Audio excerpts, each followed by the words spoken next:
Maricela Gomez, Secretary of the St. Martin Firefighters Foundation, and this week we're celebrating Firefighters Week. Today we have the Senior Citizens Lunch at the fire department where we're giving back to the seniors. The seniors did so much for us, so it's only right that we appreciate them, show appreciation by offering them lunch, interacting with them, and getting to know our seniors, that one-on-one time. It's something we do every year where we give back to seniors. The last time we did it was at the White and Yellow Cross, and this year we decided to change it up a little bit and bring them to our house. So as you can see in the background, we have some seniors from the Senior Citizens Foundation, Recreational Foundation.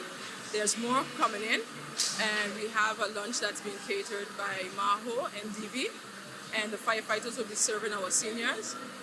Tomorrow, the week continues with Get to Know Your Firefighter. It's more like a podcast kind of setting where we interview, DCOM would interview some firefighters, get their experience, how it is to be a firefighter, a one-on-one. They will be answering questions, you'll get to know the firefighters. Maybe you could even throw in a question or two. And then Wednesday and Thursday, we have a school visit at the Genevieve the Weaver School and at the Ruby La Vega School. And then on Friday, we have a free day where we will be cleaning chicken and ribs to prepare for Saturday, April 5th, where we end the week with a car wash. So on Friday, you guys want to come over and help the fire department clean chicken, you're welcome. And thanks a lot. You guys can come on in also and enjoy the week with us. And yeah, thank you very much. And hope to see you at Saturday or even during the week at one of our events.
New models of cellular phones incorporate the more advanced features and sometimes render the old devices obsolete, even to the point that the latter may no longer be manufactured. I would like you to see the Caribbean Gilder as the new model legal tender for our two islands that make the Antillean Gilder now obsolete. In spite of the introduction of the Caribbean Gilder, I know that the debate on the organization will continue unabated here in St. Martin. I also know that there are some people calling for St. Martin to disengage itself from the monetary union with Curacao and chart a different course. Indeed, where we are today may not be where we want to be tomorrow. But I want to stress unequivocally that St. Martin is not a junior member of this monetary union. We consider ourselves to be equal partners in a union that we believe is mutually beneficial to our two islands. As long as this remains so, we are good. But actually, is it so? Are we really good? Some of you might remember that at the unveiling of the design of the Caribbean Guild last August, I described our monetary union as a marriage of convenience. Allow me to ask again, what is the state of our union today? Some 15 years into the monetary union, are we all happy still? Has the union delivered on its initial promises of standard fiscal rules and policy coordination? How are the people within our jurisdiction benefiting from the union? Are we trading more with each other? This last question is important because, whether we like it or not, we are part of a new world economic order thrown into a tailspin by tariff wars. Shouldn't we, in this monetary union, be seriously seeking means and ways to mitigate the impact these developments are likely to have on our people? Furthermore, how does Curaçao's recent admission as an associate member of CARICOM affect our monetary union? All these are questions we should be addressing together in order to optimize the potential of this monetary union. The launching of the Caribbean Guild offers us an opportunity to make this more than just a change of currency affair. I note with satisfaction that there is a transition period of 3 months, starting from today, during which both the Antillean Guilder that is being phased out and the Caribbean Guilder we are introducing can be used simultaneously, with their value being the same. In other words, one Caribbean Guilder has exactly the same value as one Antillean Guilder. I also understand that beyond the 3-month period of cold circulation, persons with Antillean Guilders can exchange these for Caribbean Guilders at banks for a whole year. That is up to March 31st, 2026. In addition, we can also exchange the Antillean Guilder for Caribbean Guilder at the offices of the Central Bank of Curaçao and St. Martin for practically another 30 years. Hopefully, the union will last that long. One way to ensure this happens is for the people of St. Martin to trust the new currency and embrace its use. It may be near impossible to turn the people and businesses away from the US dollar as the main, and I will add, preferred currency for all transactions on the island. But building public confidence in the Caribbean Guild, particularly on St. Martin, is a task that the Central Bank of Curaçao and St. Martin will have to undertake. It is not an easy challenge, but as Nelson Mandela famously said, it always seems impossible until it's done. I know the road to this day has been long and challenging, but here we are. The creation of the Caribbean Guild has taken immense effort, dedication, and perseverance. I want to acknowledge the hard work and commitment of everyone who played a role in making this a reality. To the management and staff of the Central Bank, take a well-deserved bow for ensuring a seamless transition. The Caribbean Guild is not just visually striking, it is built to last, with advanced security features that make counterfeiting significantly more difficult. This currency is a testament to the expertise of the Central Bank project team and a proud reflection of our rich culture and heritage. Congratulations, you did it. The toast is for prosperity of St. Martin, but also for getting the trust in the currency in the new Caribbean Guilder, and I'd like to bring the toast to that. So, cheers! Yes. And thank you for coming, it's much appreciated. So. Yeah, sorry. Yeah.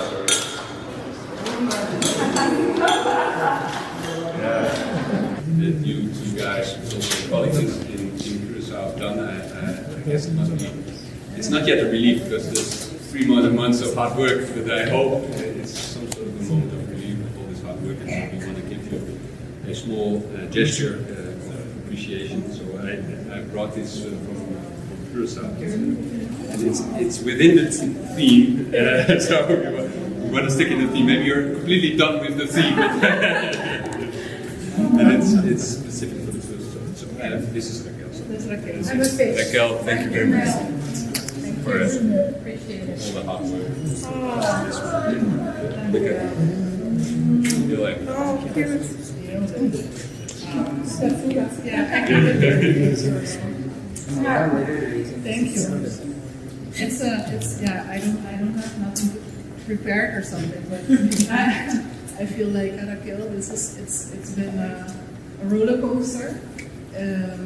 We've learned very much of this project. I feel very thankful and grateful to have had this opportunity to work on this project. And yeah, it's an emotional moment to say. So, to Raquel. Yeah.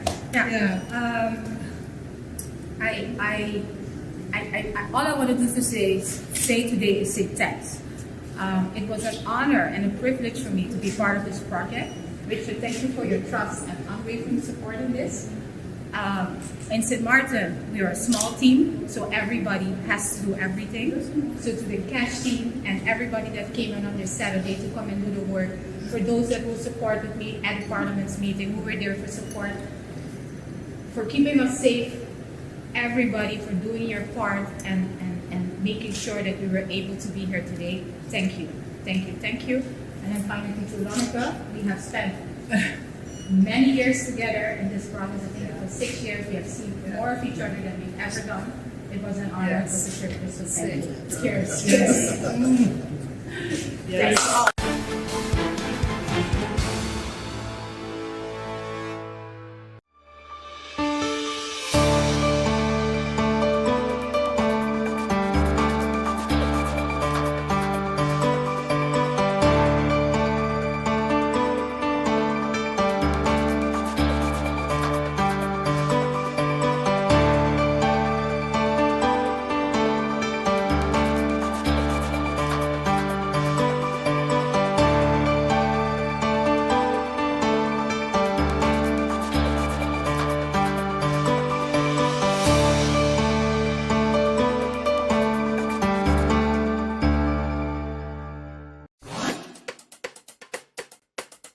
It's time for a new brand that is as bold, vibrant, and colorful as the island of St. Martin, with colors drawn from our diversity, cultural heritage, and nature. Our breathtaking beaches, waters, and sun, the majestic brown pelican, our national symbol, the radiant yellow sage, our national flower, the historic border monument signifying the Dutch and French sides, our exciting cruise, yachting, and boating ports, renowned Maho Beach and St. Martin Airport, the hub to the Caribbean. All these parts come together to create the shape of the island of St. Martin. More than a logo. It's a new brand that engages, excites, and will inspire travelers to book. It's time to tell the St. Martin story, to reintroduce travelers to St. Martin, to honor our past, to embrace our present, and shape our future. Our culture and diversity, Dutch and French sides, unrivaled cuisine, twice the nightlife, entertainment, and shopping, cruises, boating, and yachting. Twice the adventure, exploration, and relaxation. Splendid and scenic accommodations. Pinel, Tentamar, and island hopping in the Caribbean. Whatever your taste, St. Martin has more.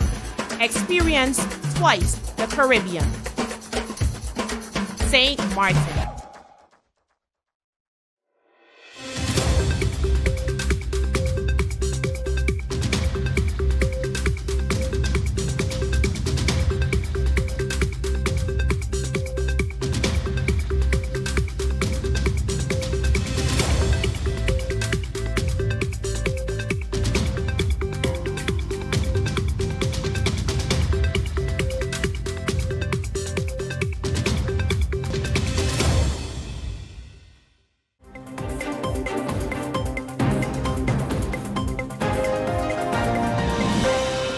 MP Lewis question. When it comes to the percentage of suicide, I don't quite have those data. That comes from VESA, and I don't want to quote the wrong thing because I think we have more since then. What is Turning Point capacity? We have 15 inpatient clients, so those live at the facility. 237 outpatient. So they come in for counseling, anger management, different services. Sometimes they're sent by their employer. Yeah. And then, of course, the schools, the testings, and the school education. So I did not even count those. Does a person have to commit an offense to be admitted to Turning Point? No, a person does not. However, since 2016, Turning Point is no longer on VESA budget. So we have currently 15 spaces. So we give, of course, justice system have priority. We are subsidized by them, so we give priority there. However, if a client comes to us and we see the need for it, we tell the parents, listen, we're going to assess the client. The psychiatrist has to assess the client with the psychologist, and then we advise the parent, of course, go to the courthouse that the judge can have a mandate. So for them to be on Turning Point, yes, a mandate has to be given. And of course, they have to stay the year. In 2013, one of the things that the inspectorate said was that we cannot have those clients from justice and the volunteer clients together. We cannot mix them together. And so we are a small institution. So of course, most of the clients that are in there now are clients that came in through the judicial system. Does Turning Point give home services? Yes, we do. And of course, once our client leave there, then we have aftercare programs, so we follow them through. What type of crime does the client commit? There's different crimes. There's robberies, there's rape, there's murder. So we have a bit of, yeah. I hope I answer your question, MP Lewis. Through you, Madam Chair. I have questions pertaining to the difference between mental health issues with males and females. I know quick searches may show that women are more likely to experience mental health issues, while men are more at risk of committing suicide. If this is so, does this affect the way that the organizations approach their strategic treatment methods, especially with the younger generation, if they see an increase in this? Obviously, we live in a society where men don't express themselves much, and while women may, and then that's why the percentage is more with women, and men may just go straight to that extreme of suicide. So that would be great to know.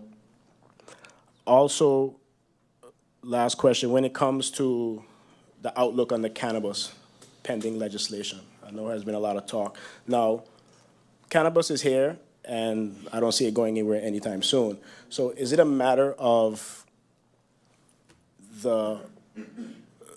being concerned that it will blow up to where you think there'll be more mental health cases?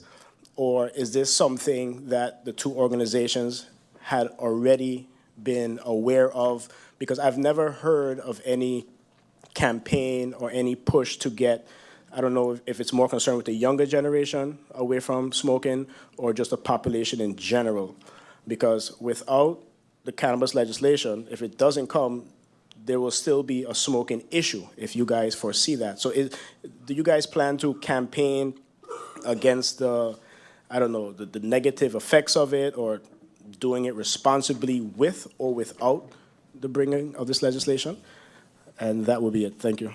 All right, Madam Chair, thank you so much for the floor. Now, interesting question regarding the differences between males and females regarding mental health illnesses. I would say this. There's not a difference between the fact that there are more women that have mental illnesses versus men.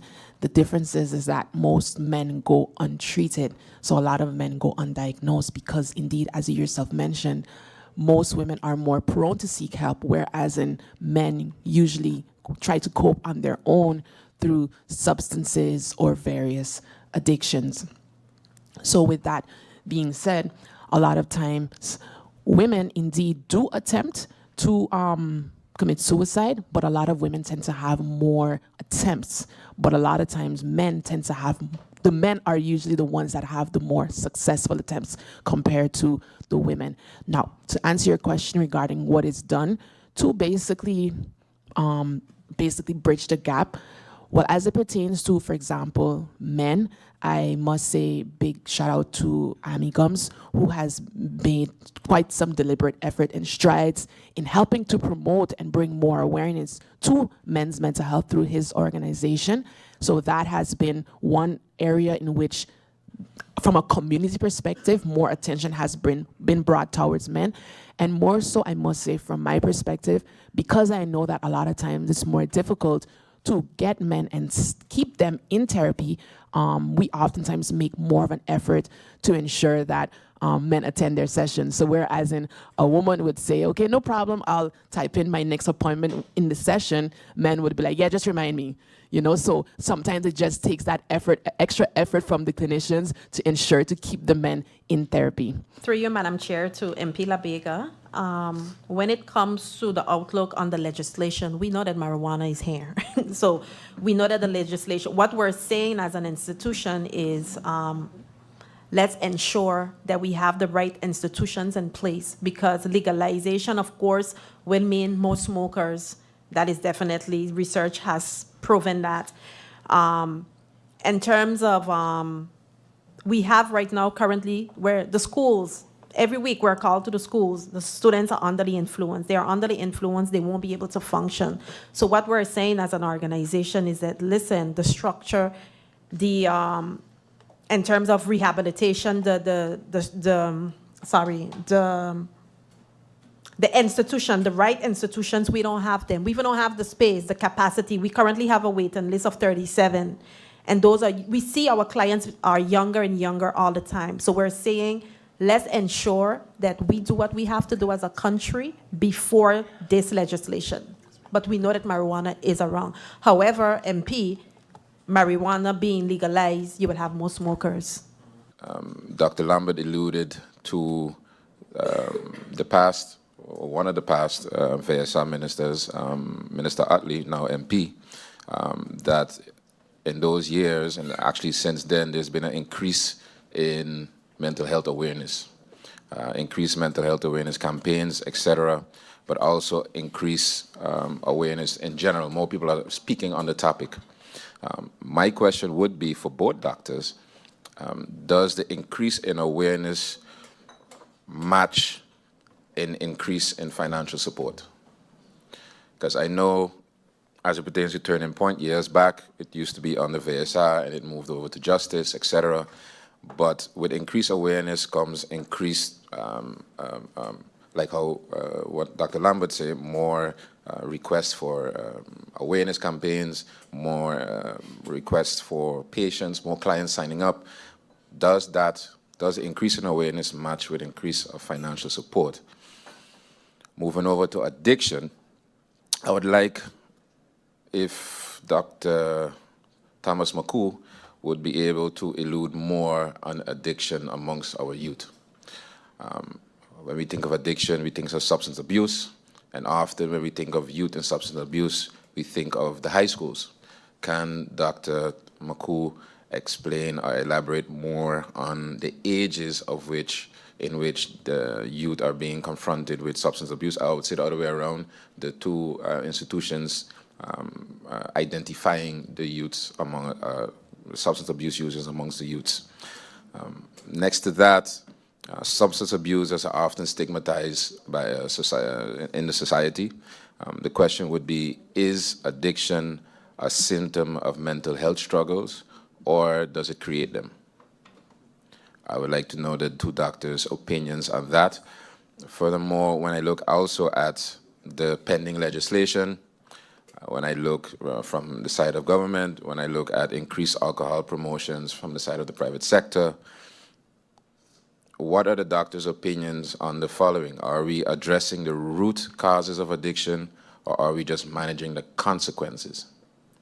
Because on one end, we're looking for more support and financial support as it pertains to expansion. of both institutions. And on the other end, more things are being added that would increase possible clients in the future. So are we addressing the root causes of the addiction or just managing the consequences? And furthermore, to expand on that, is addiction an individual failure? Seeing the rise in addiction, even though there are more awareness campaigns and more promos and awareness on the topics, period. So is addiction an individual failure or a symptom of a failing system? Does the increase in awareness match the financial factors? Indeed, seeing that the stigma, thankfully, has been reducing over the years, I must admit that more and more persons are indeed seeking the help at the Mental Health Foundation. I do recall when I started to work at the Mental Health Foundation, I was the onlyest adult psychologist working at the Mental Health Foundation alongside my counterpart, which was one child psychologist. And through the demands, that is where we were able to get a waiting list. This is something that we have been alarming SZV to indicate to them that with the demands that we have, we were unable to meet the growing demands of persons that wanted the help. So with that, indeed, finance played a role. We were able to increase the funds that we receive yearly, which we were then able to then hire more psychologists. That is how we're, at the moment we now have 5 psychologists, so that indeed helps. An additional factor that plays a role financially is also having to expand the facility. The interesting thing is that we've had more psychologists, but in the same building. So what we've had to do actually is made the office spaces, some office spaces, we've had to just become creative. And a lot of, in many cases, 2 office spaces were developed through 1 office. And we continue to try to find ways to have more clinicians, and we try to make it work in the small building that we have. An additional factor is also, for example, we're now able to then offer more therapies because obviously if we get more persons, the problems that we're encountering are also more severe. So more funds indeed would then be allotted towards enhancing the clinicians, and I won't say only the clinicians, for example, in the clinic, but also various clinicians that work in the other departments as well too.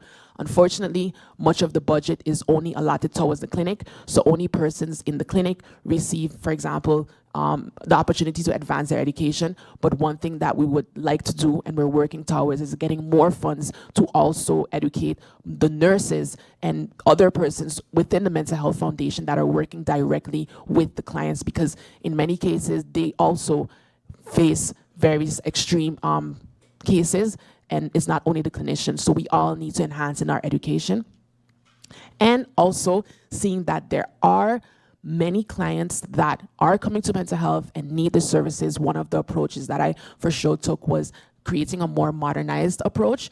While back, for example, back in the days, we would have to manually score assessments, which take quite some time and quite some hours to hand score assessments. So one thing we have been working towards is also having more digital assessments. So for example, whereas it would take, for example, 4 to 5 hours to hand score an assessment, now we have the ability to put it in a program, and then the program is now able to help us digitally score the assessment. But obviously these things cost money. So that is based on my observation and experience, the correlation between the increase in clients and the financial matches.